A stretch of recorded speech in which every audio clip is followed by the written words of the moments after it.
Welcome on into 19 on the Clock, your Tri-State high school and college sports podcast. I'm your host, Brad Pushkar. Joining me is my co-host, Jackson McCarty. And Jackson, it's a little bittersweet for you, I know. Yes. You've been loving getting to cover high school football. Sadly, that season came to an end last weekend, but we get to talk about high school basketball moving on now, get to talk about college basketball. We do. We'll still have some bowl games in a couple weeks. Get that football, scratch that football itch. Yes. But it's basketball season, baby. It is. And you know, it obviously it's a tough pill to swallow when that season that you follows and spend so much time on ends, but we have another great one coming up. We've got a ton of high school athletes. We'll be picking a couple different conferences each week for the next probably month and a half. We don't really have the timeline fully, but yes. We will be showcasing the athletes you need to know about in each conference. But before we get into any of that, pretty big weekend in the Tri-State, I'd say. I would argue it's one of the biggest weekends in the Tri-State. Yeah.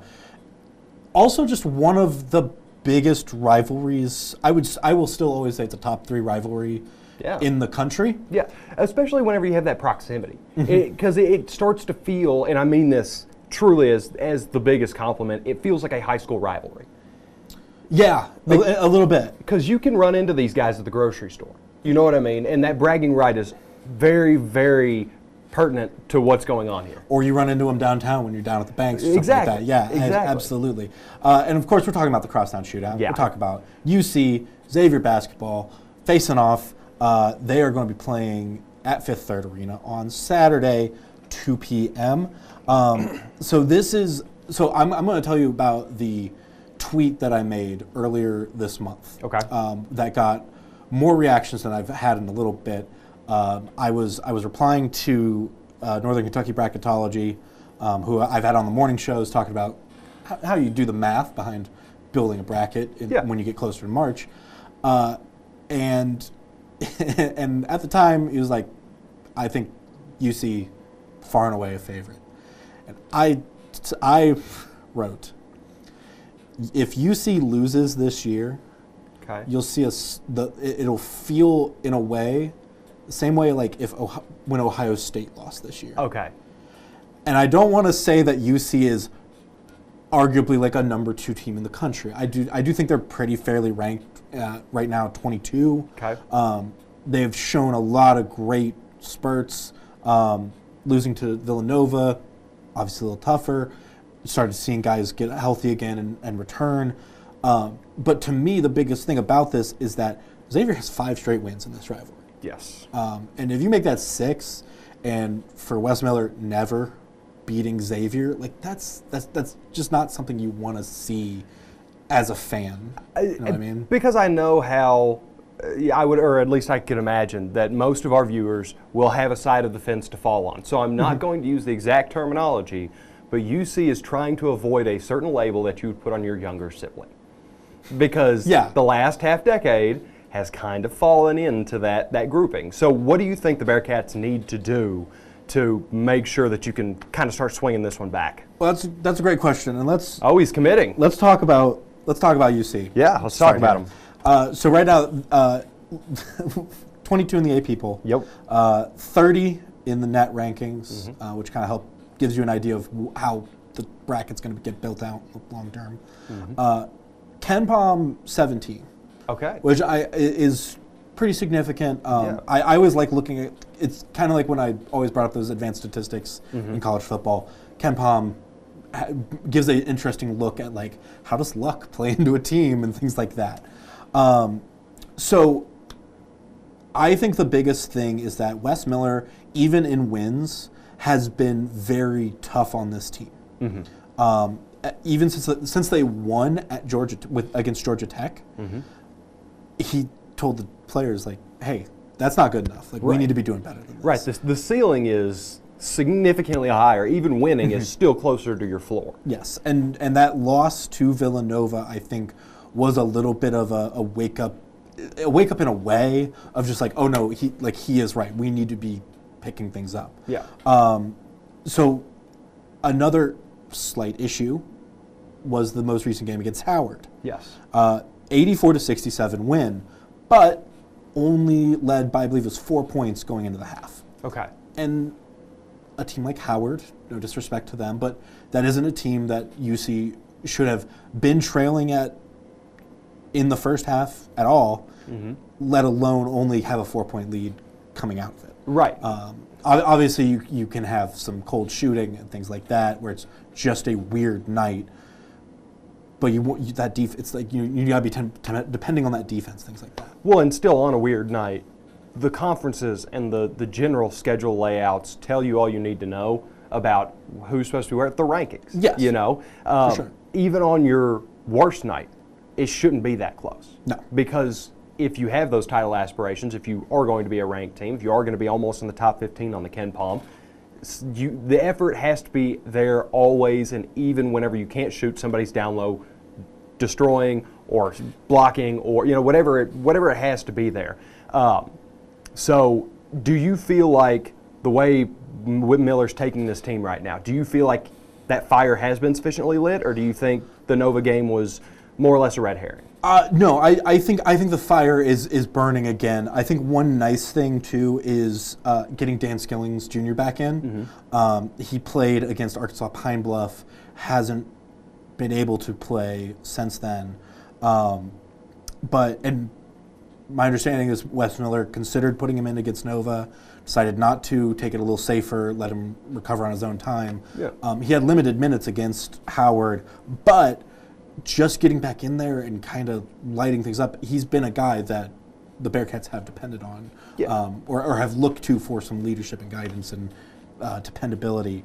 Also, Dylan Mitchell has been pretty consistently scoring in double digits. That is absolutely something you're going to want to see happen against Xavier for them. And so it's going to be a little bit of making sure you can keep those men open, get your shooting options open. I think you're going to want to play a little bit more around the perimeter than trying to get inside against the Xavier team. But on the reverse side, you really have to lock down the paint against Xavier. They love to get in, go for closer shots. Yeah. So do you think UC has the size to deal with that? Or is it going to end up being more of a limit and less of a stop? I think it's a limit. I don't want to say that they can they can just shut it down. Yeah. I think you want to limit, if you can hold them to 35-40% inside, I would say that's really good. Right, you've made your bacon, so to speak. Even just keep them to 50% in the paint, in the arc. I think that's like your benchmark in a way. If they're doing better than that, you're missing something somewhere. Somewhere's slipping up. That's your proverbial danger zone, yes, so to speak. Exactly. Okay, so I take it that's tipping your hand pretty much to what you think Xavier can do to rally on this one. Yes. This right here is why the transfer portal is a problem. I debated if it's like, do I have to get like a table and just like have these both sitting here in front of me, and I'm like, I'm signing with Xavier. Let's do it. Committing. Yeah. Worth mentioning, based on the record time of this, we're probably about 7-8 minutes into this episode. You've already transferred. And I'll keep transferring. It's like that running back from Arkansas. Have you seen that? Yes. Okay, good. For those who aren't aware, we're not going to spend much time on it, but this running back from Arkansas has entered and then left and then entered and then left, and then I think one more time. I think he's out of it now. But got to test the water. Yeah. I live close to Xavier. I can transfer over there, but it's a short drive to Clifton. But I think you're going to be chasing a personal record there. I think you might put up some video game numbers on this portal right now. It's funny you mentioned that, because I have transferred every single year in my creative character in NCAA football. But looking over at Xavier, so they're 61st in Ken Palm, 75th in the net, 8-2 so far. Losses to Michigan and a close loss to TCU. Okay. That Michigan loss would worry me more as a Xavier fan, in a way. Yeah. Getting shut down by 25 points, you don't really want to lose to a, you don't want to lose to another Power 5 conference team in that way. Right. It makes you feel small. Yeah, getting held to 53 points. The Big East is supposed to be a very competitive basketball region or a conference. Obviously, the Big Ten is as well. As a Purdue grad, it is. Of course. But who usually leads the Big Ten? Well, right now, actually, it's a weird mix, and I don't like it, and it's scary. Making you uncomfortable. Yeah, I don't like to look at it again. But yeah, so when you're playing those teams, those are teams that you're gonna, if you get to the tournament, that you're gonna have to face. You're gonna have to prove you can handle. Obviously, it's also early in the season. This is where you learn. This is where you grow from that. The TCU loss kind of feels a little bit more like that Nova loss that UC had. Okay. A closer, like standing in a way. Not necessarily saying that like Nova is on UC's level or TCU is exactly on Xavier's level. But it's more in that ballpark. Yeah, but that's one of those games where you're like, okay, I can see it going either way just from looking at it on paper. Yeah. The biggest issue that Xavier has had is turning the ball over. Okay. That was something they were able to kind of fix against Morgan State. I believe it was only 6 turnovers in that entire game. Take that. While scoring 119 points. Definitely take that. And winning by 61 points. That'll win you most NBA games. Honestly. And so their biggest thing is getting the ball in tempo, getting those extra passes in to get inside, get to an inside man, be able to get those short points. And that's where I think that it's going to come down to for UC of, you got to break up that tempo. You got to make them play on at your speed, slow them down, and almost make them overthink in a way. Yeah, that makes sense. I know you'd highlighted a couple guys for the Bearcats that you're watching to kind of make that impact. Who is it for the Musketeers? So not necessarily to make an impact, but just see what happens with him, is Trey Green. Okay. He was inactive against Morgan State. Sean Miller didn't really say what was going on with that, if it's an injury, if it's a disciplinary thing. I don't think that he's going to necessarily be the make or break for the Musketeers, but I do think that he would have an impact that putting him in, pulling him out, it's going to feel like a little bit of a different team. Okay. So, and I will say this is the start of a tough streak for Xavier because they do start conference play after this, starting off with UConn. Oh. And then Marquette. Which again, as a Purdue fan, both teams, I don't want to talk about. Really, really just a swell way to jump into your conference, isn't it? Yeah, talk about jumping straight into the cold side of the deep end. The good news is it doesn't get any worse after that.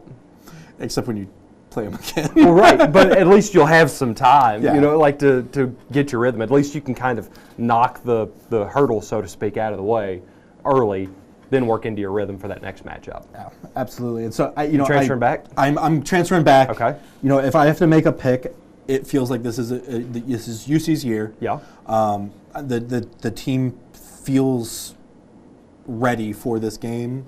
A lot of the guys said in media availability, this is just another week. Yeah. Obviously this has huge implications for an in-city rivalry, but they're like, it's just another game. It's just another non-conference. We're here to play and we're here to win and get to the tournament. That's what really matters. Right. The only difference is we don't have to spend much money on gas. Yeah. the bus trip is really short this time. Yeah, nice. We never leave the skyline. Although they're playing at home too, so they really don't have to bus anywhere. Yeah, but you know what? Yeah, you guys get what we're saying here. Yes. Okay, so what time's tip off for that? 2 p.m. Saturday in the Skyline Chili Crosstown Shootout. And that's not the only Crosstown Shootout happening this weekend. The women's team is also going to be playing. That is Sunday at 1 p.m. They're going to be over at Xavier at the Cintas Center. There's the gas. Yes, they're saving it for the women's team. You just kind of quickly touched on that game. UC is 6-2 right now.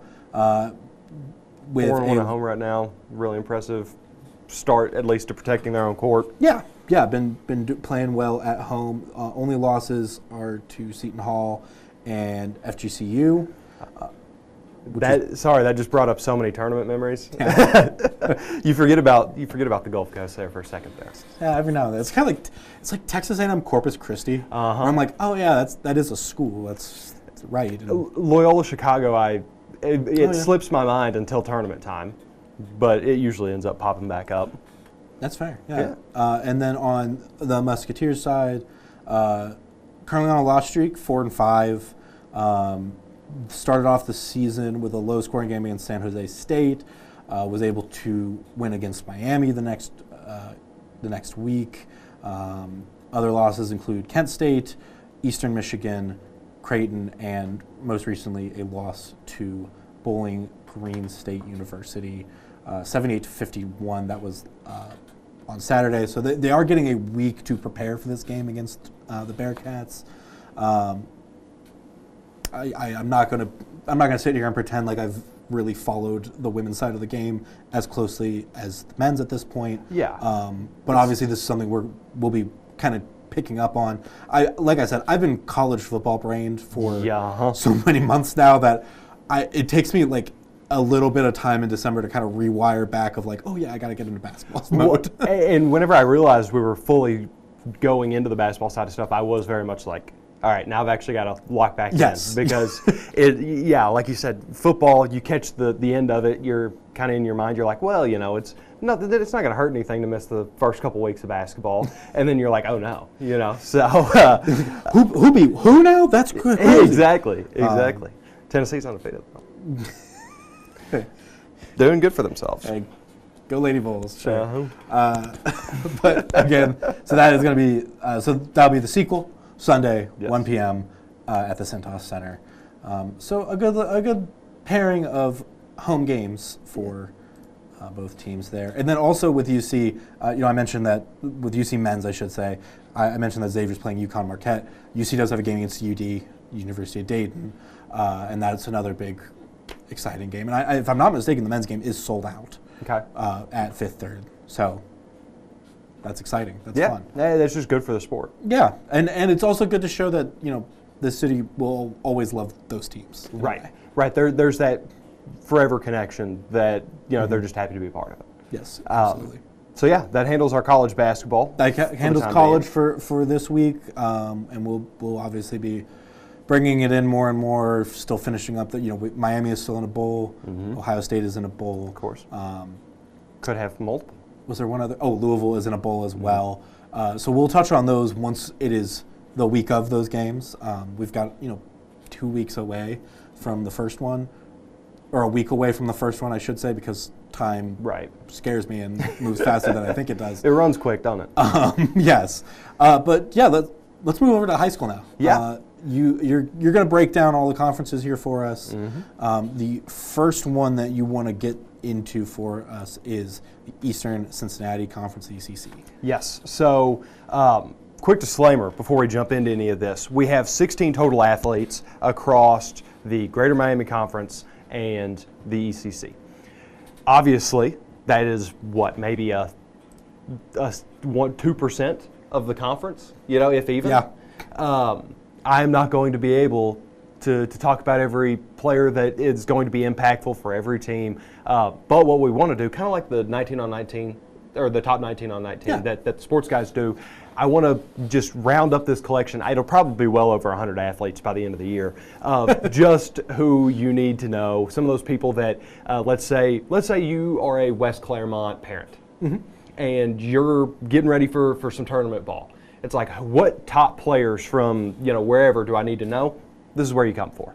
There you go. Yeah, so we've got a handful, but quickly I do want to kind of recap what happened last year in the ECC. Winton Woods had the best record, 19-4. Lebanon had the deepest playoff run, just to the second week. It was kind of a tough run for the ECC. And then the Offensive Player of the Year has graduated, Tyler McKinley from Winton. He's now at UC.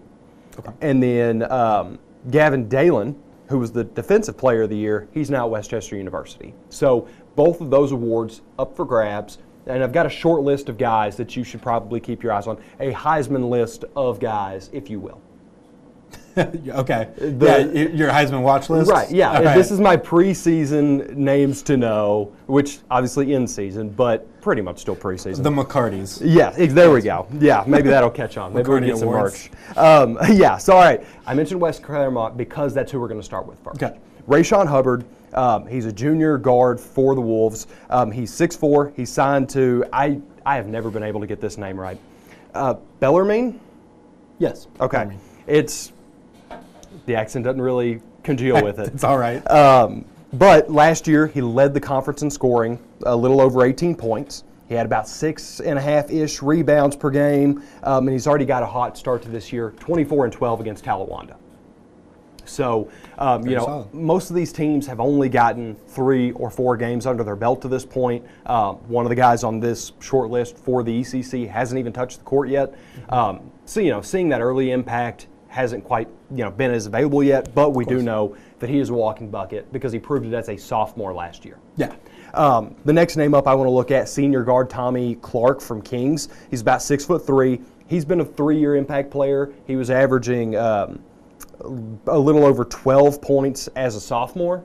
Okay. So those type of players are the ones that I like to keep eyes on the most, because if you're making such a strong, I believe he led the team in points as a sophomore. Yeah. And you just continue to do that, and that teaches you so much about leadership as you're growing and getting older. And usually those guys are, who end up being the foundation of a team that can make a good run. And you always like to see someone learn what they can do early, get that limit testing out of the way, so that when they have guys underneath them who are also trying to do that, see, can I drop 25 points a game consistently? Right. It's no, okay, we'll figure out where you fit best and see that option. Yeah, and Clark really does fall into that mold, because obviously he can drop 20-point games. He had didn't quite hit that mark, but he had a 17-point outing with 7 assists and 7 steals against Milford in the season opener.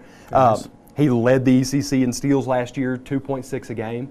Okay. He's one of those guys that I am watching mostly from a leadership role, but could also be in play for that defensive player of the year. Yeah, and also, it feels like a playmaker type guy of Yes. get the ball, get that fast break, set somebody else to get the points. Yeah, he's kind of commander-in-chief for that team out there, and then he's currently he averaged 17.5 points per game last year. So, he has that scoring ability, like we've said. It's just not necessarily all he has to offer. This next one, I saw him on the leaderboards I was doing research on these notes Monday, and I saw a name that didn't, line up from last year. I'm like, who is this kid? It's because he's a freshman. Jayshawn Coffey from Lebanon. As of Monday, he was leading the conference, 23.5 points per game. And this is over how many games? I think that was 2 or 3. That's still pretty impressive. Right, Yeah. right. I mean, he had 29 points and 6 rebounds against Miami Spurs. Yeah. Again, he's like 15 years old. So we talk about walking bucket, like with Rayshon Hubbard. He's had that chance to kind of grow into that role. It seems like Jayshawn Coffey might have just been born with it, if we're honest, because Maybe it's Maybelline. Yeah, maybe it's Maybelline. I can't believe it's not butter. But yeah, he is absolutely opened my eyes early in the year. Hopefully he can continue that as we progress forward. Certainly the youngest person on this list to watch.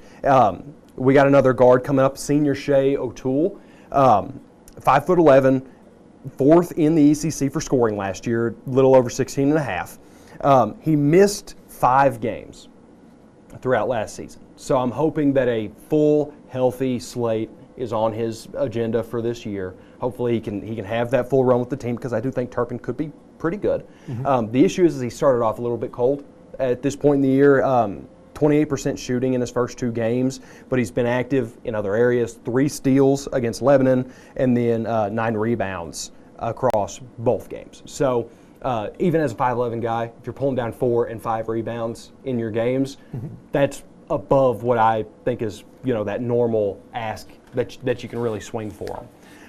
And then the last guy that I want to point out here, Caden Peening from Anderson. I had mentioned some of these guys have not touched the hardwood yet. He is one of them. I don't I was talking with Austin Brisky about this. I don't know if that was impacted by their deep run in the playoffs, because I think Moeller has already been playing a couple games, and obviously they were on that same timeline. Yeah. Or he might have just not been there because he's on the football team, you know. But either way, he's 6'5". He was the 11th highest scorer in the conference, 13.5 last year, 4th in rebounds, but number 1 in field goal percentage. He was shooting 67.8%. So he's getting in that post. He's not, you know, he's not just taking a bunch of shots from beyond the arc or anything like that. Yeah. But like we were talking about, if that 50% with the Crosstown Shootout is the benchmark, he's well clearing it. Yeah. That's a dependable scoring that you can do. And I think you need a big man on these lists, you know, because he's going to, what I presume, he'll probably lead the conference in rebounds or at least be pretty close to it. Definitely a name to keep eyes on, especially once the Raptors get to utilize him a little bit. Yeah. And so that's a look at the boys' side of the ACC. You also have a quick look at the girls' side. I do. We'll do a quick recap, kind of like I did with from the previous season. When Woods, 20-6 by the end of the year, they had the best record. They lost to Springboro. Winton Woods and Kings both making it to the district finals last year.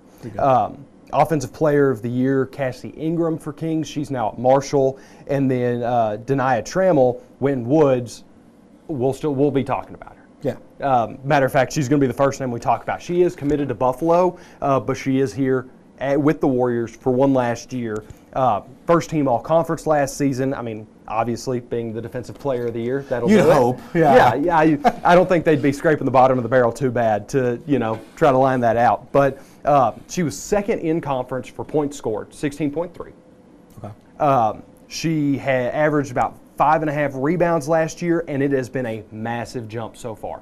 I believe they have a game Wednesday. We're recording Wednesday, so obviously I won't have the updated numbers from that. But she has, let's see here. No, that's not right. I believe she's got 25 points per game, 5.6 rebounds, and 1.8 steals through 5 games. The notes say 15, but I'm almost certain it's 25. Okay. She has been on top of it, stepping up for Winton Woods to be that leader that they need, especially if they're going to make a run deeper than the district finals, you know, like they did last year. The next one I want to talk about, we're going back to West Claremont, junior guard Layla Hale. She was also first team all-conference last year, 3rd in the conference with 15.9 points per game, 5.7 I see the issue now. So the numbers I was reading about the big jump, that was Layla Hale. She's up to 25.5 points per game, 5 rebounds, 1.8 steals, whereas Denia is at 15, 5.6, 1.8. So Hale, Hale has kind of picked up that volume on shooting. She's been putting up a lot of points. Denia, obviously, on that defensive side, still making that impact, still leading her team. So yeah, Lucy, big jump. Hopefully we continue to see that from the rest of the year. Walnut Hills junior guard Jasa Ross. I hope I'm saying that right. Jasa. I would think it's Jasa, but you know, hopefully I'll get to watch one of your games before too long, and you can correct me yourself. Yes. 15 points per game last year, 4.3 steals, so that was second in the conference. 5.6 rebounds, and it's been a little bit of a streaky start to the year. You know, couple tough performances, but the one that I really want to highlight, she went 10 for 11 for 26.7 steals against Woodward, and then 14 points, 4 steals against Mount Healthy. So, you know, a couple of those impact performances starting to come out, starting to work into form. It's just a matter of time before she's going at full strength, consistently dropping in that 15 to 20 range. Yeah. And then the last one we'll focus on here, Braylon Maddox from Lebanon. 7th in the conference last year in points per game, led the conference in field goal percentage, led the conference in steals, and 4th in the conference in rebounds. So if you're looking for a utility player, somebody who you quite literally you could just watch them the whole game and they're going to be involved every which way, Braylon Maddox is your name. She is active in every facet of the game. And so far this year, she's averaging about 11.5, 4.2 steals, and almost 5 rebounds through 5 games. So that would be my quick short list as far as the ECC girls go. So let me ask you this. Okay. Again, I should have done it at the end of the boys' conference, but we'll just group them all together here. Of course. Do you have a team that you have standing out as favorites for the conference right now? So Winton would be the girls' side, just because they've kind of been there, they've experienced it. They're bringing back their Defensive Player of the Year candidate. For sure. On the boys' side, it is a little bit of a toss-up. I like West Claremont. They didn't really have that, all that great of a year last season, but I do think that they're plenty capable, and I think that they're returning a lot of talent. Kings is another one that, just behind Tommy Clark could be a strong unit. So yeah, that would be the primary focuses, I'd say. Okay. Yeah. I don't mind you picking two teams. That's allowed. Well, it's if I don't have a full solidified, I can play the middle there, can't I? Yeah. But yeah, and also I also should have done this at the beginning. We're a little lopsided today, at least on my end. The reason that I've picked these conferences are because these are the conferences that I got to go to last week, so got exposure to them. Yeah. This week I'm going to Elder, and then I'm going to a GCL co-ed game. So we're going to do the GCL, and then we'll probably group the SWAC in too, just because they're so short, and GCL doesn't have girls basketball. So there's your teaser for next week. Yeah, there you go. In case you were wondering. So now we can hop over to the Greater Miami. Yeah. So let's start with the boys. Go ahead and give us a little recap here. Yeah. So Sycamore finished last year 19-7. They had the best record, 13-4 in the GMC, which, I mean, that's just insane. That's very solid. Yeah, deepest playoff run was Hamilton. They lost to Centerville in the regional semis. And then Athlete of the Year, Raleigh Burgess, now at Purdue. Yeah, get a little bit of representation there. And I wanted to showcase this because it shows how much is really going to be up for grabs in the conference this year. 4 first-team players and 3 second-team, all conference, are graduated.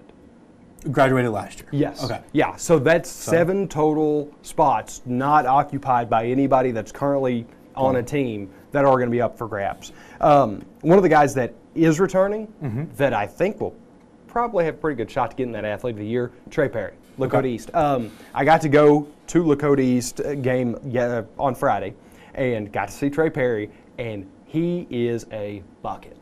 He is absurd. Last year, he led the ECC in points per game, 22.9. Averaged about 3.5 boards, a little over a steal and a half. First team all conference. 4 games of 30 or more points last year. 0 games in single digits. He doesn't have an off night. No. His off night is still okay. Yeah. As long as you break that 10, it's like, that's a good day. It's like you can't really complain, especially at the high school level. For sure. You only got 12 points tonight? No, that's not how this goes. But Trey Perry, far more often than not, had a little bit more than 12 points. And then he's already dropped 30 against Sycamore, 22 against Goshen this year. So he's already on a hot streak, and I think they've only played 3 games. So he's been super active and somebody I've already gotten to see so far this year, which has been really exciting. Especially that 30 versus Sycamore. Yeah. That was a good one. That's impressive. It was a real good one. So yeah, Trey Perry, absolutely one to watch. Spoiler alert, probably going to mention him a little bit later if you ask me who I think is going to win this conference. I was going to say, do you want to just lock in Dakota East as your favorite for this? Yeah, we can go ahead and do that because they are just such a talented team, top to bottom. I think there's a lot of contributors on that team that are going to come in handy too. Trey Perry, especially being a senior now, I think it's going to be pretty imperative for him to step on the gas. I don't think there's going to be very many games where he's only getting 12 compared to last year. I think we see more games of 30 than we do of 10. You know what I mean? For sure. So yeah, we can shift over now to Middletown's Jeremiah Landers. He's a senior, 6'3", first team all conference last year. Just shy of 15 points per game last year. And then, a little over 2 assists, a little over 4 boards. 10 straight double-digit scoring nights to finish last year. Good run. Yes, that's my sign of optimism. He really did seem to figure it out towards the tail end, and I think that's starting to carry over on this side. He had his first game in single digits last night against Sycamore. He only dropped 7, but 24 points, 14 points, 16 points, all while shooting 42% from three. I mean, that's a good night for most college shooters. Yeah. You know? Well, yeah, 43% from the arc. That's going to be one of the higher marks, especially for a guy who shoots of the volume that Landers does. Yes. In the tri-state. You know, he's going to be on top of that leaderboard. And whenever you have somebody who can consistently make the three ball, that is the unicorn in high school basketball. Yeah. Because, you know, you're used to more layups or that mid-range. This hard right turn real quick. Okay. Do you think that because of the rise in popularity, the prominence of players like Steph Curry, James Harden, Klay Thompson, you know, those three-point shooters, that you have more, you know, boys in these high school teams who are electing to go for those shots? Absolutely. Okay. Absolutely. Because it's the same thing as, like, I know this is going to be kind of a goofy comparison, but, like, on the football side of stuff, when you go to a high school game and you see, like, those sleeves or, like, the visors or the whatever, it is inspired by these athletes that they watch. Football, it's a little bit harder to directly mimic that. With basketball, you can take up a lot of those tendencies, and you see it more often. I was going to say, and also I think actually a way that you could compare it a little more is baseball. Yeah, oh yeah. Because growing up for me, I was a very big Ken Griffey Jr. fan. Being a left-handed batter, there was no one else you wanted to look like besides him. Right, you wanted to replicate that swing. Exactly. And yeah, a lot of these kids are sitting there watching, not only being like, hey, the athletes that I like to watch do this, but also they're recognizing that that's what works at the next level and the level beyond that. And I also think it helps that these guys are open about how they train. Yes. You know, Steph is on record of like, I stand there and shoot 53 pointers from one spot, and if I don't make it, you know, go back and do it again. Right. Things like that. So yeah, there's, especially like I said with basketball, there's such an open policy, so to speak, of how these athletes are going about it. You're getting all of these videos and all of, like, you know, these social media posts kind of detailing what their regimen looks like and how they're getting where they are. And I think the kids that have those higher ambitions and those kids that, like Jeremiah Landers, are taking note of that and saying, okay, this guy is maybe the greatest point guard that I've at least seen in my lifetime. Why wouldn't I try to do what he's doing to replicate that? Absolutely. But Dylan Raiola went too far. Always got to bring it back to Dylan Raiola. Of course. That's where everything reroutes to, isn't it? This next. So getting back, moving on to Princeton now. Yep. Rodney Santiago Lugo. Okay. I'm a little nervous I've messed up your first name, but I feel pretty confident about the other two. I got to see him a couple different times last year for the Vikings, and every time I watched him, I was just like, oh, I'm going to need to know that guy. Yeah. He's just. Was it just the performance, or was there just a vibe about him where you're like, even if he wasn't doing great when you saw him, you knew there was something in him? It's a little bit of both, because I do remember a performance where it wasn't really that great, but he was doing a good job of drawing fouls and getting to the line to still contribute. And whenever you see something like that, that kind of tips you off and being like, okay, this guy, not only does he understand his role, he understands that he cannot disappear from that role. No. And he has to make that impact in some way, shape, or form, which is why he was a first-team all-conference player last year, and why he was able to take over games fairly often, sixth in scoring, but dropped 30 twice last year, shot over 44% from three. Again, that three ball kind of, showing how it impacts everybody. And then just last night, 23 points against Hamilton. If you're wanting to make these deep runs, you have to have a guy who can get out there, make some impressive layups, make his deep shots, and keep everything composed. I never really saw Santiago Lugo do anything besides get a little loud that he gets an and one. Whenever something doesn't go his way, he's not throwing his head down or doing any of that. He's staying locked in until that play is dead, and it's can be a little bit more of a celebration or a conversation with his guys. I think that he kind of has that stable play that'll come in very handy for the Vikings as we move on. Absolutely, and let's close it out then with Lakota West. Who's your guy to watch there? Josh Tyson. I wanted to. So kind of like we had seen earlier with the freshmen that I had mentioned, I wanted to make sure that it wasn't just all seniors and juniors because you want to see what the future of the conference is going to be as well. I think Josh Tyson is a really good fit for that. Okay. Last year, it was just about 7.7 points per game. You know, more of that role player falling in line, you know, learning what he was going to be on the team. This year, he's already averaging 18 points per game, 5.5 rebounds in 2 wins for West. He was a second-team all-conference player last year. West actually had the only 2 freshmen to make all-conference teams. They would also be another one that I'd be watching out for in terms of who could win the whole conference because they had a pair of young guys that had made such an impressive mark last year that I think that they'll just continue to grow. And while they might not be the team this year, next year, year after, that duo sticks together, could be a ton of problems. Okay. Yeah. And so that wraps up that conference? Yeah, no, the boys' side. We still have the the girls. boys' side, yes. Yes. Very, very true. As I was going to then say, let's move over to the girls' side. Yeah, yeah. And I kind of took the air out of your shells, I guess, a little bit because I'd answered those questions in the middle. No, you're good. But yeah, on the girls' side of stuff, Mason had the best record, 24-3. Princeton was second at 23-4. So I wanted to make sure to mention both of them because to leave Princeton out of that would be disingenuous. Sure. You know, and it also helps that they were both the deepest playoff run to the district semifinals, or regional semifinals rather. You know, went out about the same time. There was only 1 loss separating them. We'll circle, but you know, remember those names. And then Mary Girton, Princeton, was the athlete of the year. She's committed to FSU, but again, kind of like on the ECC side, we get to keep her around for another year as she finishes her senior season. Okay.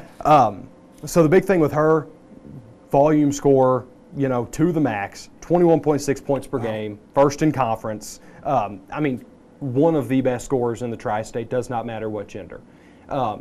She gets after it. And she will cause you a problem. Kind of like we were talking about with the Crosstown Shootout, it's never going to be a question about eliminating. It's always containing. Yes. And if you can keep her below 16 in a game, you've done a really good job. Victory. Exactly. Moral or otherwise. Sure. She's already, kind of to go what I was saying, she dropped 36 against Western Brown. Wow. Yeah, and then 24 against Middletown.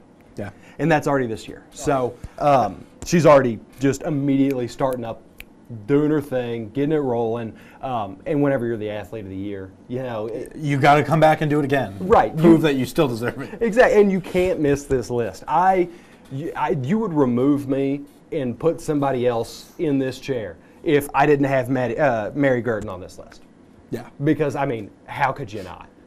Yeah, so, yeah, Very there's true. exactly. So that's the quick one. Madison Parrish for Mason also had a really, really good season last year. She was helping lead Mason, you know, to that equivalent playoff run that they had. And she was just barely behind Mary for most of the year. 17 points per game in scoring. Just behind her in assists. Mary was third, Madison's fifth. Shooting over 40% from 3 last year. Very solid. Yeah, and again, like 40% on the girls' side of stuff, going to be really high on that leaderboard for the volume there. And then she has already had, she had 5, this is from this season. She's already had 5 20-plus point games. Whew. Yeah. Okay. Yeah, so picture of consistency. I don't remember anything. I think it was all between like 20 and 25, but it's just constant every single night. 5 of their 6 games, she's been over 20. That's very well. And I would say one of them was 31 against Lebanon. Oh, true. Yeah, So- yeah. There you go. Lebanon. Yeah, she did drop in 34 or against Lebanon. So that's kind of a 2-horse race for Athlete of the Year. It was to a 2-horse race last year. Yeah. And I'm interested to see if Madison, especially with her recent form being so solid just across the books, I would imagine that she's got as good of a chance as anyone. You know, especially considering how it went last year. Yeah, absolutely. Yeah, and then this last one we finish out with Ava Kammer, Oak Hills junior guard. We have 1, 2, and 3 from the points per game leaders last year. The top of this conference, or the top athletes in this conference, got to stick around another year. It was a young conference last year. Ava was third as a sophomore. You know, that proves the point. 14.4 a game, averaged about 5 rebounds. This year, slight jumps up, 15.3 points per game, 2.5 steals, and then 3 rebounds across 4 total contests. So, all in all, those would be the big ones that I'm watching. It's with a conference like this, Mason and Princeton are on that, they're some of the best teams in the state. Yes. So, obviously when you get them in the same division or the same conference, it's hard for other athletes to really step up and shine because, the bar has been set, so to speak. Mm-hmm. And obviously those are the 2 teams we're watching this year, Mason and Princeton, for that playoff run. If I had to pick one, it's probably Princeton, just because just that slight bit better last year. I feel like they were pretty upset about how they went out. Thought they probably could have made another round or 2 Lights later. a little fire under them. Exactly. There's certainly some motivation there. Very good. Yeah. All right, so that is the first part of a many-part series from you. Yes. We'll be looking forward to hearing about all the great athletes in the conference. And obviously, as things develop through the year, we can come back and be like, hey, here's someone we might have missed. 100%. Bring things up like that. I did want to add, because I would be remiss since we mentioned it last week, NCAA volleyball tournament still going on. Louisville is still in it, hosting Purdue on Thursday night at like 9:30. Okay. I won't be able to stay up and watch it because I have to work Friday morning. Yeah. And then UK is playing Missouri. I didn't see a day and time actually posted for that yet. Okay. Because they're still hosting at home sites and things like that. So some of that stuff is still up in the air. As I said before, I'd still bet on Louisville of relatively local teams, but I hope they don't. for the sake of just best interest, I think we go. I hope it's a good. I hope both teams have fun. Yeah, exactly. I hope the crowd is sold out. Oh, and I also then Dayton is playing against Nebraska as well. There you go. Again, Nebraska is a favorite to win, and that'd be a really huge win for Dayton to do that. So you can tune into those. You have basketball, great weekend for the NCAA, and all this fun high school stuff coming up. And so that'll be it for this week.